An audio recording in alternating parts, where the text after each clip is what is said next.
Sejam todos bem-vindos ao Medcast, o podcast da Umedica Brasil. No episódio de hoje, vamos conversar um pouquinho sobre a relação entre a resposta imediata na ajuda humanitária e o trabalho de longo prazo que é desenvolvido por tantas instituições. Hoje tenho aqui comigo novamente o nosso gestor, Guilherme Barros. Guilherme, obrigado pela sua presença. Essa conversa se conecta um pouquinho com o nosso último episódio do podcast. Para quem não assistiu, né, é o episódio número 6, onde a gente conversava um pouco com a nossa coordenadora, né, de projetos lá da sede da Umedica, na Alemanha, que é sobre essa continuidade do trabalho, além do trabalho pontual, além da ação emergencial, né? Quando acontece uma tragédia, quando acontece um desastre, a gente sabe que a prioridade é atender o que é urgente, né? Porque isso é essencial para as pessoas poderem se restabelecer.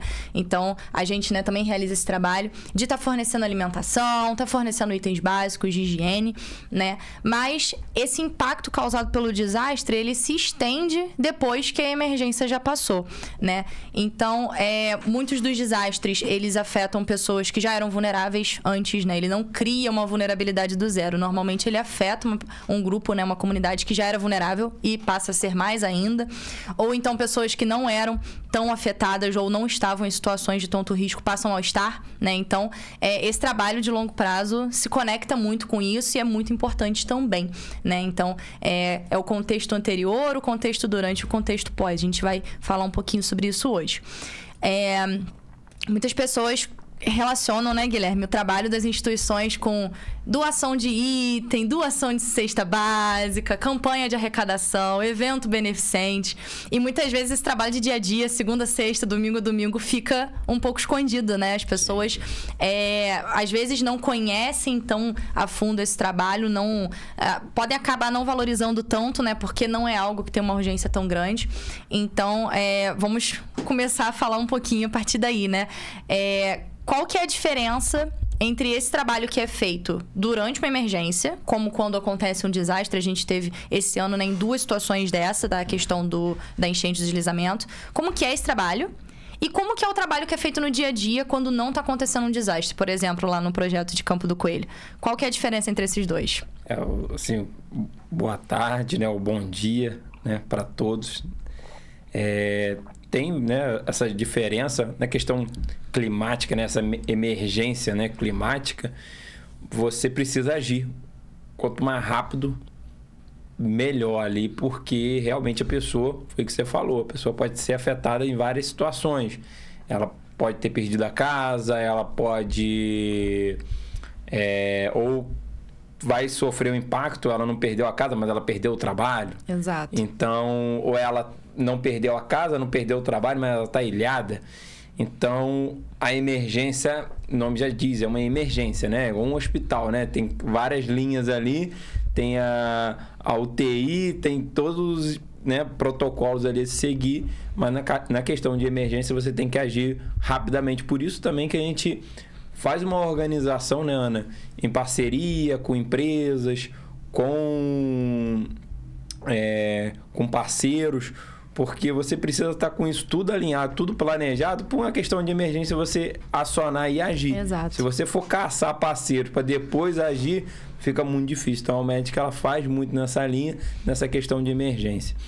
No trabalho que é ali, igual, por exemplo, do Daycare Center, né? Daycare Center não, Centro de Convivência e Fortalecimento de Vínculo, que antigamente era Daycare Center, agora é o Serviço de Convivência e Fortalecimento de Vínculo, que é lá em Campo do Coelho, que é aquele serviço de formiguinha todo dia ali. Então, são várias demandas. Você lida com crianças que chegam até a instituição através do CRAS, através do Conselho Tutelar. Então, são crianças que muitas das vezes precisam de um suporte, precisam daquele trabalho do dia a dia. Por exemplo, aqui a gente tem na imagem o atendimento odontológico. Então, para a criança não chegar ao ponto de ter que fazer uma extração, de ter que fazer um canal, você faz aquele trabalho de todo dia ali da prevenção. Exatamente. Que é ensinar a criança, mostrar como que escova o dente, como que passa o fio dental, passa o flu. Então, é aquele trabalho do dia a dia para não chegar numa emergência. Exato. Então, claro, são semelhantes, mas são situações diferentes. Por isso que a gente foca muito, o Umedica fala muito da questão da prevenção. Quando você está prevenido, E isso a gente... Deixando assim bem claro, né, Amanda? Ana, saindo um pouco, eu falei Amanda, pessoal, porque a Amanda está aqui nos bastidores. Quando você fala da prevenção, ainda mais na questão de desastre natural, ainda mais num projeto no qual a gente atua com criança, é muito importante em todo o segmento a prevenção. Sim. Porque você consegue agir, você consegue se prevenir. Caso venha acontecer, o impacto é menor quando você está prevenindo. Então, a prevenção é muito importante. Então, a diferença, basicamente, dos serviços são esses. Um é emergencial, você precisa estar preparado ali para agir. E o projeto ali do dia a dia que a gente realiza é aquele projeto de prevenção todos os dias para quando chegar lá no futuro não acontecer algo pior. Né? Eu vejo assim... pessoas, né, novas com 20 anos, 22 anos, muitas das vezes tem que fazer uma extração de um dente. Exatamente. E acrescentando esse comentário sobre o tratamento dentário preventivo que a gente faz lá, a gente adora trazer esse dado, né? Porque é um negócio muito legal de comentar. Esse trabalho de prevenção ele é tão bem feito que as cáries, por exemplo, que são um problema que muitas crianças têm por conta realmente da falta de hábitos de higiene bucal que acabam causando aquilo, né? Não ter uma instrução de como faz a escovação certa e tudo mais. Causa cárie que pode vir a se transformar num canal, numa extração, pode causar um problema maior, né? Hoje a gente não tem casos de cárie lá no projeto. Eu acho legal sempre falar disso, porque nós temos 100 crianças no projeto. E são crianças, né? Um grupo que costuma ser muito afetado pelas cáries por conta, né, da alimentação, do próprio cuidado. Sim. Então, imagina, né, você chegar nesse ponto onde você tem 100 crianças que não tem cáries nos dentes, né? É claro que nós temos um caso ou outro lá que, às vezes, vai precisar, né, de um aparelho dentário, vai precisar de um outro acompanhamento. E a nossa ideia é justamente firmar essas parcerias que vão possibilitar que a gente consiga dar esses serviços. Mas, assim, o que a gente oferece lá dentro, né, de prevenção, de tratamento paliativo, está sendo realmente efetivo. Está fazendo efeito na vida das crianças, né? Então, sem crianças, nenhuma cárie, eu acho que é um feito legal da gente compartilhar também nisso, né? E não só na questão da saúde, né? Mas esse projeto de estar oferecendo o contato dessas crianças que vêm dessas famílias, né? Que estão em situação de vulnerabilidade. O contato com mais informações para desenvolver habilidades que às vezes elas não conseguiriam desenvolver, de estar participando de uma oficina, de um cunho artístico, de algo do tipo. E aí, quando a gente fala da oficina, da arte, da música, às vezes as pessoas podem pensar, poxa, mas a criança não vai virar uma profissional só fazendo oficina. Não é essa a ideia, né? A ideia é oferecer um outro universo de possibilidades para aquela criança e, através dessas oficinas, através dessas atividades, dar recursos para essa criança expressar os sentimentos dela, saber lidar com os sentimentos dela, a parte psicológica, a parte de convivência, né? Tanto que é serviço de convivência o nome. É muito trabalhada com essas oficinas, né? Porque a gente está falando de pessoas que estão em situações econômicas mais vulneráveis, situações sociais mais vulneráveis, às vezes não tem um acesso tão fácil a vários serviços, né? A gente está localizado numa zona rural que é bem afastada do centro da cidade. Então, quando a gente fala dessa prevenção, desse trabalho de formiguinha, é porque... E é uma coisa que às vezes a gente conversa lá, né? A equipe compartilha. Às vezes é um progresso que você vai fazer com uma criança e aquele progresso vai retroceder porque vai acontecer alguma coisa na vida daquela criança. Aquela criança vai passar por alguma situação. E aí você vai ter que começar do zero de novo. E aí você vai fazer um pouquinho de progresso. Quando acontecer uma nova situação, ela já não volta no zero, ela já volta no 10%. Ela já tá um pouquinho mais bem preparada. Então, assim, é um trabalho realmente que é muito importante. E eu acho que a principal diferença também, especialmente no que chama às vezes mais a atenção das pessoas, né? É que esse trabalho emergencial, ele se baseia muito em fornecer itens para as pessoas, fornecer estrutura para as pessoas, no sentido de, foi como você falou, a pessoa que está desabrigada, você direcionar essa pessoa a um abrigo, a pessoa que perdeu todo o estoque de alimentos dela, ela ter uma cesta básica, ela ter uma comida para comer naquele dia, ela ter uma roupa para vestir, ela ter... Isso tudo é essencial, a gente não consegue viver sem nada disso. E às vezes, muito por isso que às vezes chama muita atenção esse tipo de trabalho, né? Porque realmente existe uma certa urgência, você precisa ajudar hoje, você não pode ajudar amanhã, porque a gente não sabe como vai ser amanhã. Mas eu acho interessante a gente ressaltar isso, como você mencionou a questão do trabalho. A gente esteve lá em Ubá, né? Lá a gente viu fábricas destruídas, lojas destruídas, padarias, mercado. Em Cantagalo a gente também viu, né, em algum bairro. Em Ubá, assim, a atividade principal da cidade, né, foi danificada. Exato. Né? Várias empresas de imóveis, assim, perderam sumiram. tudo. Exatamente. E como que vai ficar as pessoas ali, né? Exato. Como que vai ser a continuidade ali daquele trabalho. Exato. Então, por isso que é importante. Toda ajuda é bem-vinda. O que a gente sempre orienta é assim, poxa, eu não simpatizo com o médico. Você tem o direito de não simpatizar com o projeto da instituição. Mas buscar empresas, buscar contatos que realmente faça chegar aquela doação. Exato. E outra coisa, gente, você chega numa cidade, você aceitando ou não, existe um prefeito. E ali tem as secretarias. E digo com muita propriedade, tá? Não é fazendo média porque a gente está em Friburgo não, tá, Ana? Mas você pega a Secretaria de Assistente Social, no qual a gente trabalha com mais frequência, tem outras secretarias, mas aí mais que a gente próximo, né? mais próxima. Mas o que você tem de profissionais com muita competência e profissionalismo ali dentro, Sim. não é brinquedo. E você, poxa, a gente teve um bar. Exato. Poxa, quantos profissionais qualificados, pessoas assim, que você fala assim, cara, profissional. Exatamente. De, tipo assim, saber o que tá falando, saber agir, nos acompanhar. Poxa, a gente chegou lá, a gente foi muito bem recebido. Exatamente. A gente não chegou com uma carta de recomendação. A gente chegou lá, claro, a gente fez contatos antes, mas a gente chegou lá, a secretária, ela poderia muito bem falar assim, gente, eu tô aqui com uma cidade que foi 99% afetada. Exato. Eu tenho milhões de coisas para resolver, eu não posso sentar para conversar com vocês. Ela sentou, ela conversou com a gente quase meia hora. E encaminhou a gente para os setores para poder buscar as informações que a gente precisava, né? Então, assim, a gente colocou lá, né, através de parcerias e apoio, a gente levou a doação que ficou com a prefeitura, com a secretaria. Exato. Para eles direcionarem da melhor forma possível e no tempo. Porque não adianta você dar 3, 4 cestas básicas para a pessoa e a pessoa não vai usar aquela cesta básica em um mês, gente.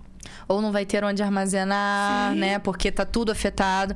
E assim, quando a gente fala dessa relação entre a resposta emergencial e o trabalho de longo prazo, que às vezes o trabalho de longo prazo fica um pouco de lado, né? Não chama tanta atenção. Agora, com esse material que ficou lá, se inicia um trabalho que é tão grande quanto o trabalho na hora da emergência, que é reestruturar essas famílias. Então, foi direcionado para o Banco de Alimentos, né? Uma parte das nossas doações, o que não foi diretamente entregue às famílias, o que ficou lá foi direcionado para o Banco de Alimentos. E agora, esses profissionais, essas equipes locais, esses órgãos, né? Quando a gente faz uma parceria com uma instituição, é a instituição local que está lá realmente na zona, né? Onde aconteceu a situação, que vai fazer o trabalho a longo prazo agora, que é continuar fornecendo a cesta básica dentro do tempo necessário, conforme ela for sendo consumida, que vai continuar organizando as doações de roupas, de móveis que forem chegar.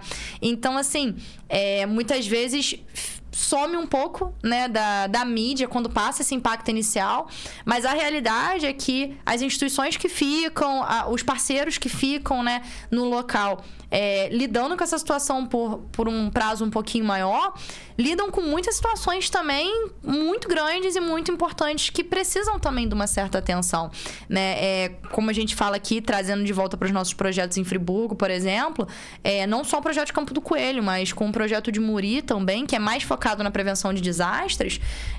Quando a gente fala do trabalho a longo prazo, né? Às vezes pode passar pela cabeça da pessoa isso. Poxa, eu nunca vivenciei uma enchente, já faz 10 anos 15 anos que não acontece nada em grande escala em Friburgo. pra que eu vou fazer uma capacitação? Pra que eu vou fazer um curso? Pra que eu vou pegar esse material informático? Pra que eu vou querer saber disso, né? Tem as instituições, tem a Defesa Civil, eles trabalham, eles fazem, e eu não preciso me preocupar. Mas, assim, quando acontecer, se você já não tiver nenhum recurso, se você não tiver já em mente o que você tem que fazer, o que você não deve fazer, pra onde você tem que ir, você vai se ver numa situação em que você realmente vai ficar tão perdido como se fosse a primeira vez que aquilo aconteceu. Então, assim, a gente fala disso não só no trabalho com crianças, né? Porque quando a gente pensa em longo prazo, a gente pensa em criança, né? Porque é a próxima geração, é o futuro. Mas o trabalho com adultos, com famílias que estão em zona de risco, que se estiverem melhor informados, caso aconteça, a gente torce para não acontecer, né? Uma coisa que a gente sempre fala, a gente torce para o projeto de Muri não precisar entrar em ação, Sim. né? Mas caso ele precise entrar, se a pessoa já estiver informada, se o longo prazo já tiver sido feito enquanto não existia a emergência ou não existia a urgência, quando ocorrer a emergência, quando ocorrer a urgência, o impacto vai ser muito menor, a perda vai ser muito menor. Então, assim, não só quando a gente entra nesse tópico de crianças, né? Mas quando a gente fala também das comunidades como um todo, né? E aquilo que a gente falou. Eu até trouxe aqui algumas anotações. Depois que essa primeira fase passa, né? Médio prazo, longo prazo, foi aquilo que você mencionou, Guilherme. Impacta o emprego, aí o emprego impacta a renda da família, porque Sim. se uma pessoa ou outra da família perde o emprego, perde a casa, a estabilidade de ter moradia, isso afeta a vida inteira da família, vai afetar a vida das crianças. Se a criança, às vezes, né, não estava numa escola pública e o local foi afetado, às vezes a família não tem mais a renda para mantê-la, vai ocorrer uma mudança na vida, no dia a dia daquela família. Então, assim, isso é uma coisa também que a gente precisa botar à luz, que quem sofre mais é quem já estava vulnerável, normalmente. Sim. As pessoas que são de comunidades mais vulneráveis costumam estar localizadas em locais, né, que são de risco maior, costumam estar na beira dos rios, como a gente viu lá em Ubá, né? Que a beira do rio desceu, né? Todas as casas que estavam localizadas nas beiras dos rios desceram. Então, assim, as pessoas costumam ser vitimizadas, vulnerabilizadas de novo, né? Então, são pessoas que já estão numa situação financeira mais vulnerável, social mais vulnerável, e quando acontece o desastre, ela fica mais impactada ainda do que ela já estava no dia a dia, né? Então, será que a gente tem como trazer mais alguns exemplos disso? De situações que a gente vê se repetindo nesses contextos, assim, o que já existia de vulnerabilidade acaba ficando pior numa situação de desastre, a questão da saúde, a questão da alimentação. Por que esses grupos acabam sendo sempre afetados? Será que a gente pode trazer um pouquinho aqui também para o pessoal compartilhar essa nossa experiência? Sim, assim, acaba que muitas das vezes, né, as políticas públicas, né, o poder público falha nesse sentido. A gente sabe que são várias demandas. O município, né, tem várias situações, mas... e aí, eu sempre falo que, assim... não é só o município, mas o governo do estado, o governo federal precisa olhar para essas áreas, né? Exato. Precisa fazer como a gente possa se prevenir para quando acontecer, que vai acontecer, é igual Friburgo. Sim. Assim, gente, eu não tô... o Guilherme, não, isso aí é baseado... em dados, é baseado em palestras que o médico participa, de governo, de governo, que eu digo não, mas de órgãos com muita credibilidade, com competência, que sempre relata isso, gente, é inevitável, uma hora vai acontecer. Então, por isso que a prevenção é importante para não gerar um impacto, porque assim, em 2011, a gente pega como exemplo 2011, imagina o impacto que foi. O impacto foi na cidade, como que mexeu com a cidade. E assim, hoje a gente sabe que não está muito fácil para ninguém, né? As questões financeiras, está muito difícil, todo mundo reclamando. Você entra num comércio, está todo mundo reclamando, você vai numa empresa, está reclamando, as pessoas estão reclamando, não tem ninguém satisfeito, todo mundo aí passando perrengue, questão financeira, todas as classes, né? Não a classe alta, mas as classes mais baixas realmente estão passando pelas suas dificuldades. Você imagina você ter hoje uma situação climática, gente. Exato. Como que fica? Como que vai ficar a vida? E foi o que você falou. A maioria das pessoas que são afetadas já são pessoas que enfrenta a questão da desigualdade, a questão da dificuldade de conseguir um emprego. Muitas das vezes a pessoa tá ali, né? Todo mundo gostaria de ter uma boa casa, de estar seguro, mas às vezes a pessoa não tem opção. Exato. Né? A gente vê aí o valor do aluguel. Exatamente. A pessoa pega um aluguel aí hoje quase um valor de um salário mínimo. Aí a pessoa desempregada, com criança pequena. Muitas das vezes, isso é a maioria dos casos. O cara ele vai fazer um puxadinho no quintal da casa do pai, do avô, que cedeu ali um espaço. Ele faz ali um puxadinho e aquilo ali vai aumentando. Mas não é porque ele quis fazer porque quis fazer. Não é, gente. É por causa da situação. Ele não tinha outra opção. Exatamente. Você vai pegar um empréstimo no banco, você não consegue. Exatamente. Comprar um terreno parcelado, você não consegue. Comprar uma casa parcelada, você não consegue. Então, ele pega ali... Aí acontece um desastre e você ainda é afetado. Né? Não. E as pessoas ainda falam, mas as pessoas... Você ouve muito disso, né? Pessoas viram e falam assim, mas como pode a pessoa fazer casa ali?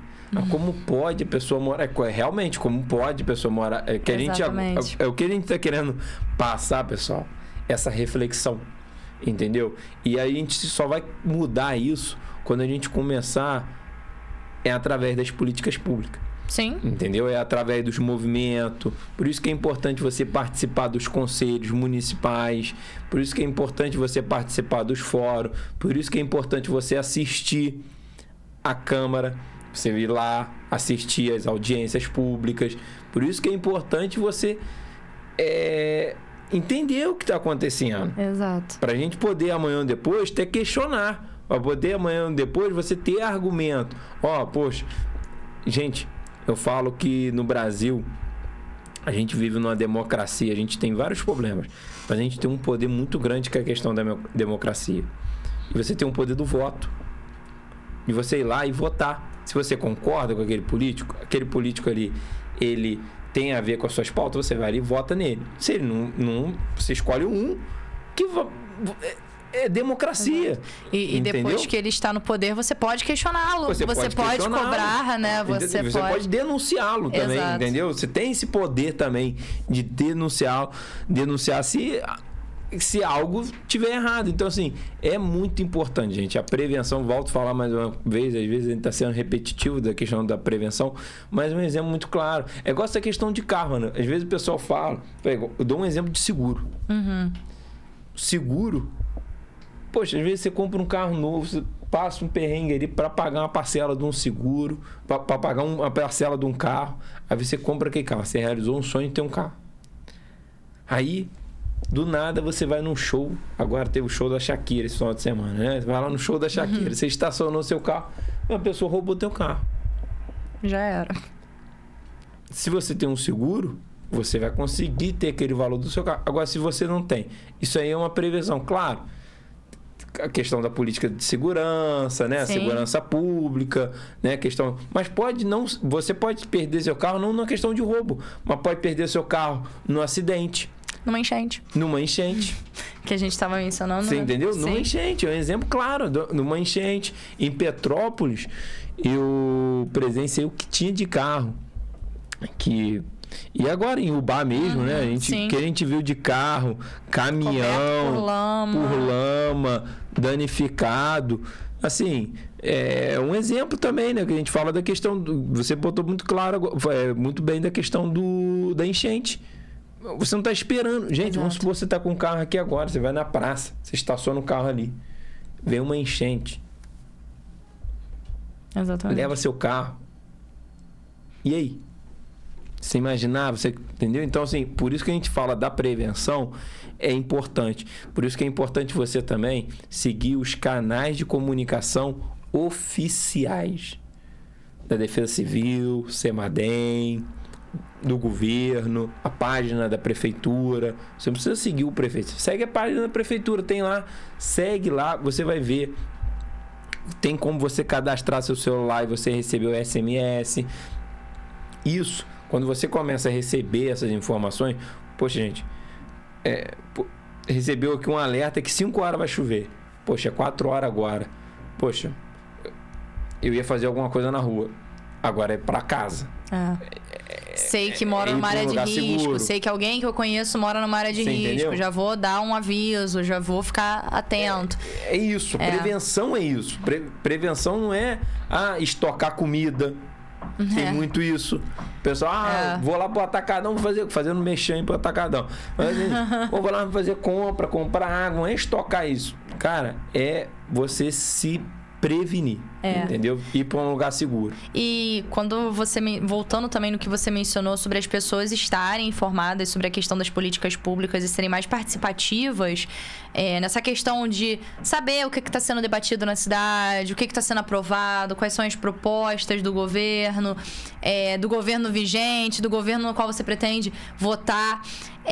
Isso também está muito ligado a essa visão que a gente está conversando sobre hoje, essa questão que a gente está debatendo hoje, de que é muito importante e é muito bacana, gente, também. Eu acho legal a gente ressaltar isso. É muito legal a gente ver a mobilização que o pessoal faz quando acontece um desastre, quando acontece uma emergência. Agora, com a internet, isso fica cada vez mais fácil. E realmente é uma coisa que alegra a gente de ver que as pessoas têm esse ímpeto de ajudar os outros, né? Aconteceu uma coisa em outro estado, em outra cidade, eu saio da minha rotina, me mobilizo para juntar doação e levar a esse outro lugar. Isso é uma coisa muito importante também, a gente não tá questionando isso. Claro, tendo os cuidados que a gente sempre recomenda, ver se é uma fonte confiável, se possível, sempre direcionar para uma instituição, porque tem uma estrutura maior para encaminhar as doações e tudo mais. Mas, fora disso tudo, é importante a gente ter essa mesma energia e ter essa mesma vontade de apoiar o que está acontecendo de contínuo. Porque, assim, muita gente acompanha, quer ajudar no momento urgente ali, realmente, que é muito necessário, que é muito bacana, mas depois essas pessoas, muitas vezes, param de acompanhar a situação, né? Então, assim, na hora que aconteceu, você se mobiliza, você se solidariza, você faz a doação e tudo mais, mas e depois? E aquelas pessoas que ainda vão estar lá? E as instituições daquele local? Por que a gente não pode, né, criar essa cultura, né, criar essa mentalidade de continuar apoiando? Porque foi o que a gente falou aqui. E, assim, eu acho que, é claro que quando você passa por uma situação dessas, você entende de um jeito muito mais profundo. Lógico, porque você viveu na pele. Mas a gente não precisa passar por uma situação dessas para entender que, se você perde a sua casa, você não vai ficar afetado por uma semana. Talvez seja uma coisa que vai te marcar por anos. Vai afetar a sua vida por tempo indeterminado, né? A gente vê isso em Friburgo, é uma coisa que eu vejo, né, e a gente vê muitas pessoas falando também que é um trauma coletivo da cidade. A cidade, ela enfrenta problemas quando começa a chover. A gente vê que o comportamento das pessoas muda. A gente vê que existe uma preocupação, existe um medo muito grande ainda, que é resquício, gente, do que aconteceu em 2011. Então, assim, mas e aí? E no dia a dia? E no pós? E depois que passou aquela primeira necessidade da roupa, da comida, da água? Será que a gente tem essa mesma mentalidade de continuar ajudando, sabe?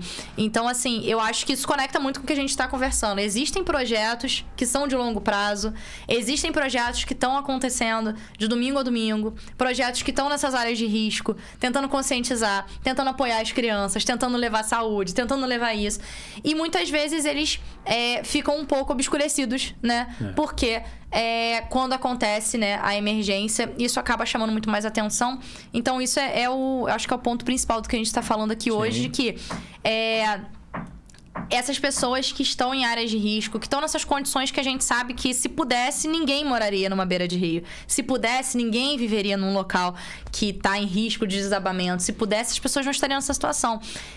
Mas é justamente pensar nisso, e é uma coisa que a gente conversou no episódio anterior, que essas pessoas estão nessa situação durante todos os dias, de segunda a segunda, de domingo a domingo. Elas não estão nessa situação quando acontece a enchente, quando acontece o deslizamento, elas estão lá todo dia.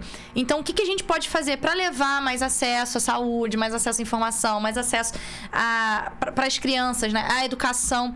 O que a gente pode fazer no dia a dia, né? Por isso que esses projetos que a gente chama de longo prazo, projeto contínuo, é tão importante. E esse envolvimento se estende a tudo. Se envolver no que está sendo feito no dia a dia, nas políticas públicas, até para realmente apoiar, contribuir, saber no que você pode votar, no que você pode ajudar a divulgar, né? Às vezes está tendo uma iniciativa bacana na cidade, a gente não fica sabendo, então é importante você estar por dentro, até para na hora que acontecer o desastre, muitas vezes a gente entra naquele discurso. Ah, mas o que o governo fez? Esse desastre aconteceu, o que o governo fez? Poxa, vamos procurar saber, né? Existe o plano de contingência, de desastres. Vamos ler, vamos procurar nos informar. Tem instituições que podem ser uma ponte, como a Médica, com esse projeto, né, de Muri, com um projeto de desastres naturais, podem ser uma ponte para você chegar até essas informações. A gente tem parceria com o Poder Público, tem parceria com a Defesa Civil. Então, a gente está ali junto, né, participando das palestras, assistindo, acompanhando. Então, assim, eu acho que é realmente tentar passar essa visão, né, para a população como um todo, de... É muito importante essa mobilização quando acontece uma coisa muito crítica. Mas também é importante no dia a dia a gente olhar para quem está fazendo esse trabalho, né? Seja instituição privada, seja poder público, sejam voluntários, sejam grupos, associações voluntárias, né? E muitas das vezes esse trabalho do dia a dia não recebe tanto apoio, né? Tanto suporte quanto o trabalho emergencial. A gente já está entrando no pedaço final do nosso episódio, mas queria saber primeiro se você tem mais alguma coisa a acrescentar sobre essa parte. Só para acrescentar, porque assim, a gente que está nas instituições, né, tá aí correndo atrás, né, as demandas são grandes, só que a gente deixar muito bem claro, e aí isso é bom as pessoas entenderem, que assim, a gente realiza um trabalho que deveria ser realizado pelo poder público. Então, a gente não pode ser cobrado. Muitas das vezes as pessoas cobram, né? Ah, o médico tem que fazer isso, o médico tem que fazer aquilo. Não, você tem que cobrar, é o poder público que tem que fazer aquilo ali. Quando a instituição realiza essas atividades, é porque o poder público está falhando e aí a instituição entra para fazer. Então, assim, e não é nossa obrigação fazer eternamente. Exato. Né? Por exemplo, igual a questão de UBA. Foi lá, ajudamos, coisa e tal, mas assim... A gente ficou lá 2, 3 dias.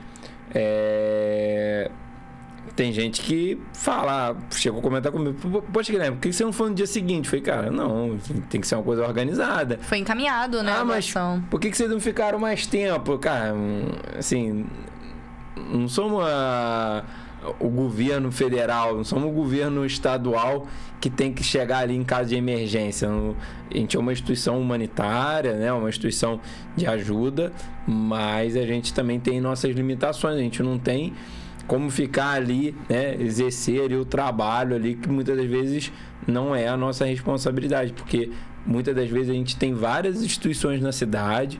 Friburgo é uma cidade rica, né? de instituições. Que, poxa, se você pegar a Peribé, né? A Peribé não tem uma instituição sem fins lucrativos. Acho que é só privada, a PAI lá, né? Sim. Mas não tem. Friburgo, você tem mais de 10 instituições aqui na cidade legalizadas, né? São instituições com credibilidade, legalizadas, mas todas elas não têm obrigação, né? Estão ali com vontade, né? Com pessoas se dedicando, mas... É responsabilidade do poder público, a gente tem que deixar isso bem claro. Não, exatamente. E quando a gente fala das pessoas terem mais esse olhar para as instituições que estão fazendo o trabalho de dia a dia, né? É justamente sobre isso. Essas instituições, né, às vezes podem receber um fundo, participar de um edital, algo do tipo, mas é para prestar esses serviços, né, que são muito específicos, são inscrições, pessoal, assim, longas, a gente precisa fazer uma prestação de contas muito bem feita, né, para ter esses recursos.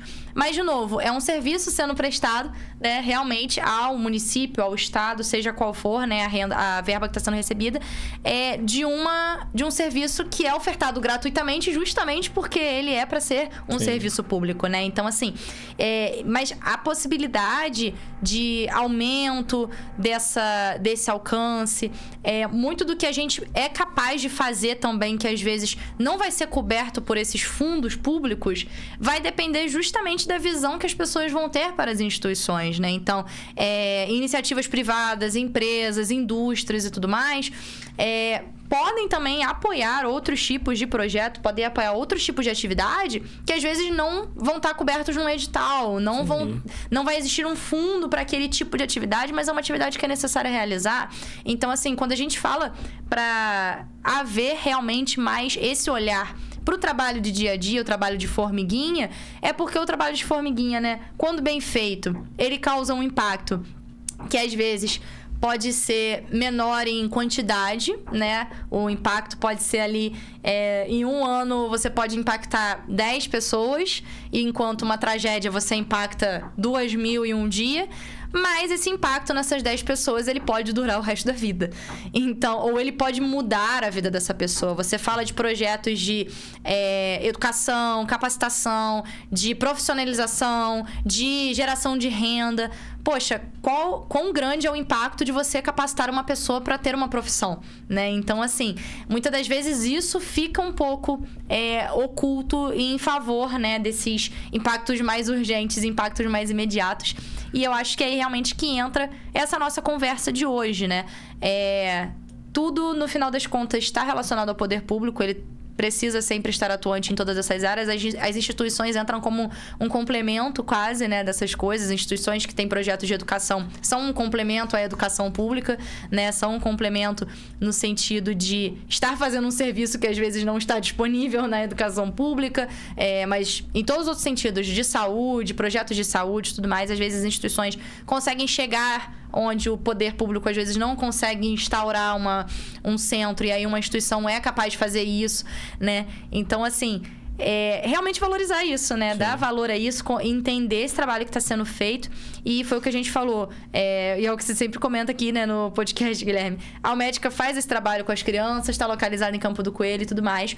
Mas se você tem o desejo de apoiar um projeto de animais, nós temos projetos com animais em Friburgo, né? E no estado do Rio e no Brasil. Se você quer ver a questão da causa das pessoas com deficiência, nós temos projetos que são focados nesse grupo. Então, assim... Com idoso. Com os idosos, exatamente. Então, assim, eu acho que o importante é realmente entender que a gente não tá imune de ficar vulnerabilizado. A gente pode se tornar uma pessoa com deficiência, a gente pode ser afetado por um desastre. Nós vamos nos tornar pessoas idosas um dia. A gente não tá livre de estar em risco.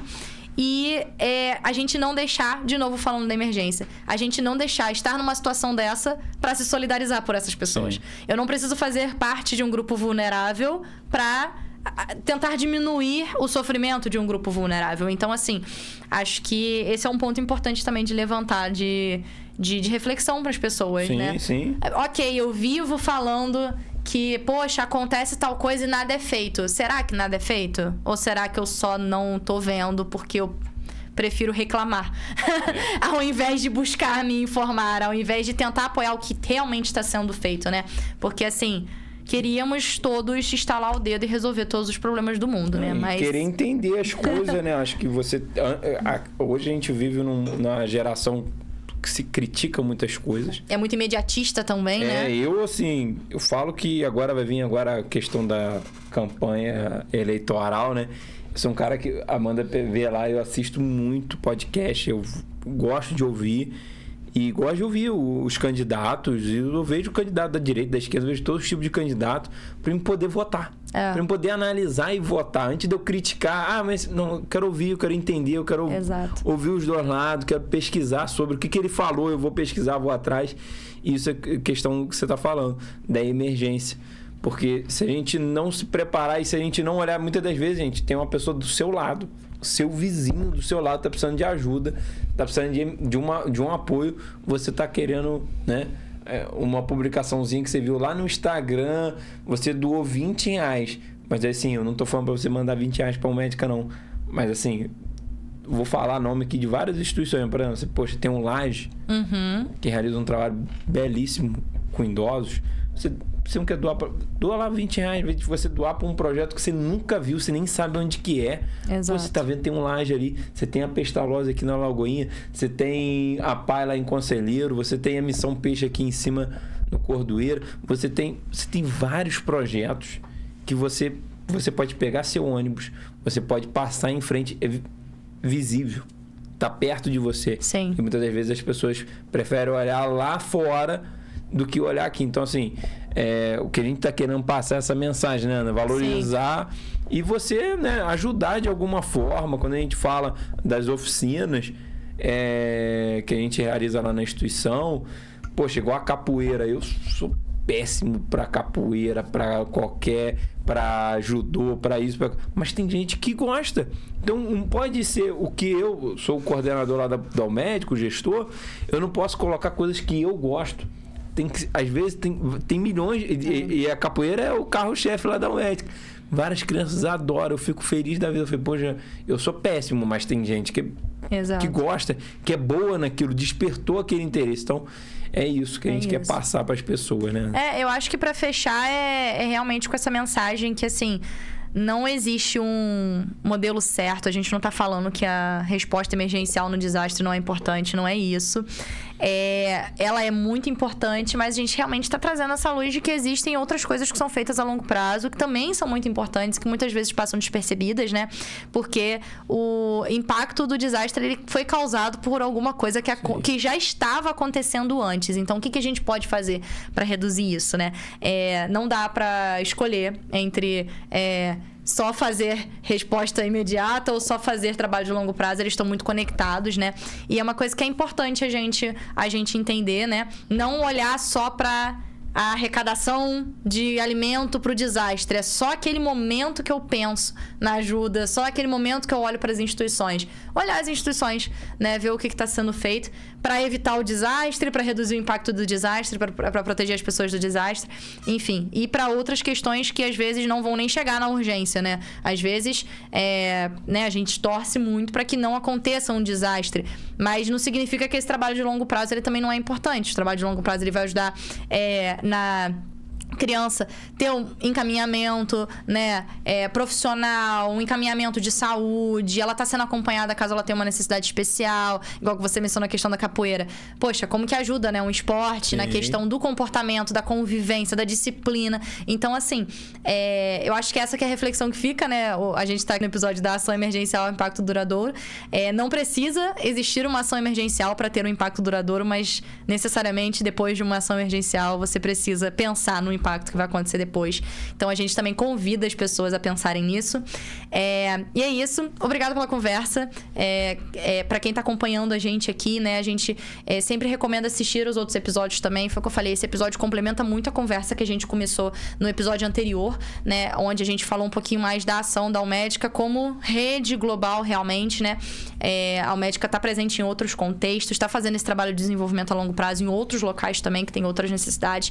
Então faço convite aqui, né, para você que tá nos assistindo a ver também o episódio 6, a ver o episódio anterior, porque é uma conversa bem bacana. E é isso. Guilherme, obrigada pela sua presença mais uma vez. Eu agradeço. Vou aproveitar o minutinho final também para agradecer aos nossos parceiros do Estúdio Realize, que é onde a gente tá aqui agora. O Estúdio Realize tem uma ótima estrutura aqui no Cadima Shopping, em Nova Friburgo. Tem parcerias, me corrija se eu estiver errada, Ítalo, tem parcerias, né, com a rádio, com a TV. Então aí é uma porta, uma oportunidade realmente para você que quer fazer o seu podcast, quer gravar o seu curso, né? Eles estão apoiando a Almédica com esse espaço aqui gratuito, né? Esse espaço aberto, livre pra gente poder usar. Então, o Estúdio Realize fica aqui. Eu deixei o controle ali, mas a gente vai colocar as informações aqui também. Foi? A gente agradece ao Estúdio Realize. Vou deixar as informações aqui no finalzinho do vídeo. Então, muito obrigada pela parceria de vocês. E é sobre isso que a gente sempre comenta, né, Guilherme? Sempre existe algum jeito de apoiar essas iniciativas, apoiar os outros, né? Porque essas iniciativas estão fazendo coisas para as outras pessoas que precisam. Agora foi. E um exemplo. E esse é um exemplo. Realize aí, né? Nosso amigo Hugo. Sim. Que, assim, abraçou a causa e tá aí sempre ajudando de alguma forma. E, né, nos concedeu aqui um espaço para a gente poder mostrar um pouco do projeto, falar das nossas pautas. E é isso, cara. Você tem como ajudar, não é só financeiramente. Tem como ajudar de várias formas. Exatamente. Passando aqui a imagem da nossa fundadora, Irmã Beatriz. Então é isso, pessoal. Agradecemos pela sua audiência. Nos vemos no próximo episódio. Siga o Médica Brasil nas redes sociais, Instagram, @Médica_Brasil e Facebook, só pesquisar o Médica Brasil, que o primeiro resultado vai ser a nossa página. Por lá você pode acompanhar todas as nossas ações, todas as ações emergenciais, todos os projetos de longo prazo que a Médica realiza. Até a próxima. Tchau, tchau.